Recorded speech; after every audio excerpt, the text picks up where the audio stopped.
বহুদিন পর সুন্দর একটা মাছ পেয়েছি, সেটা হচ্ছে এই যে ফলই মাছ। ঠিক আছে, ফলই মাছ তোমাদের দাদা ভাই আর আমি খাই, ছোটো মেয়েও খায়, কিন্তু বড় মেয়ে খেতে চায় না।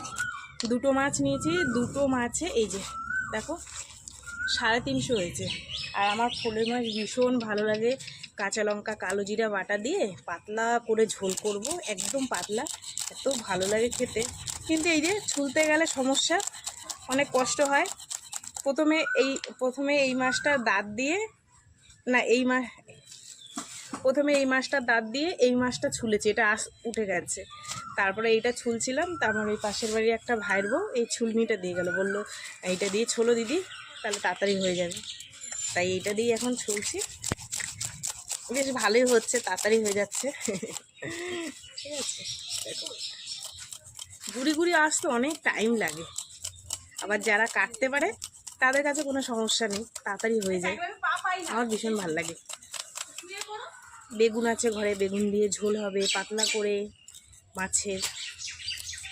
তোমাদের দাদাভাই থাকলে তাড়াতাড়ি কেটে দিত, কিন্তু আমি একা একা না, টাইম লাগছে একটু।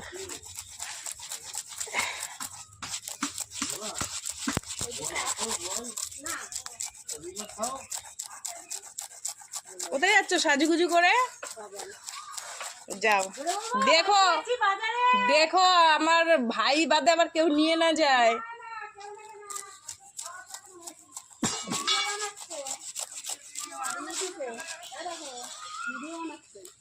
বানাক,